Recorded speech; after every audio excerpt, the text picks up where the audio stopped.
Today is 26. 4/26/25, and we got a 2018 Civic that has a leak. I don't know where the leak is. We charged it for like 2 days using AC Pro with stop leak, and it didn't work. After 2 days, the owner already said it's low in refrigerant, and then 4 days, they're saying there's completely dry. This unit is empty.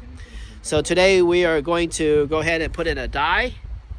But before we do that, we're just going to go ahead and gamble that it could be a bad condenser. So we have a O'Reilly's $160 Murray condenser, which is 73007, which is 3007. So the part number matches. There it is, 3007. And the unit looks like our unit in the car. Hold it for me, Robert. Mm-hmm. So turn it the way it would be. So that's the receiver dryer there. These are the mounting brackets. And then you can see it's still vacuum sealed. So when I open it, I should hear a noise like a shoo. Then I'm good. So the next question of putting this in is, do I take off this mount up here? This is called the radiator support, but this is some kind of like a other support. And it looks like it's pretty easy to replace or pull out. Just a few of these bolts. Two 10s and 2 12s. 2 10s and 2 12s. These are your 2 10s and these are your 2 12s. This come out.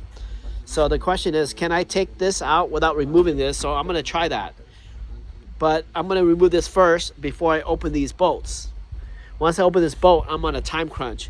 Once I open the bolt, everything needs to be ready, and then I got to pull the vacuum quick because I don't want this thing to have be exposed to atmospheric or the air that's in the temperature right now, because there's water in the air. And if the air goes in here, this receiver dryer starts soaking up the air, and it's going to pull the water out of the air, and it itself will get saturated and would be not good when it's installed. So this is the reason why I got to get everything ready. I bought this like $36 item on Amazon, and ultimately I can put oil in here, and then it gives me a R1134YF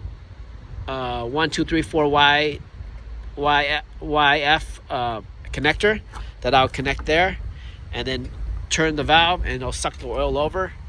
And then I also bought this Murray set that's supposed to fit this car. It has new low pressure and high pressure Schrader valves.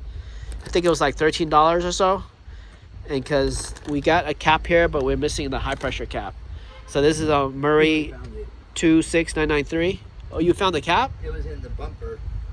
Oh, really? I'm pretty sure it's right there. It was in the bumper? Yeah, didn't you find the cap? One cap? Oh, really? Yeah, one cap for the Oh, wow. Okay, well, maybe we won't use it. All right, so we're gonna turn this video off, get ready with the dye, and then remove that, and then get the dye in there, and then we'll pull the vacuum. Actually, we'll pull the vacuum and then do the dye, and I'm probably gonna put a different Schrader valve kit in here than this one. But I have pretty much feeling that these valves are not leaking, because the last time I charged it a week ago, I put water here and I didn't see the valves leaking. But very soon, if this thing drops, then we know it's not because of these valves, it's somewhere else, because the valves are all covered up right now. All right.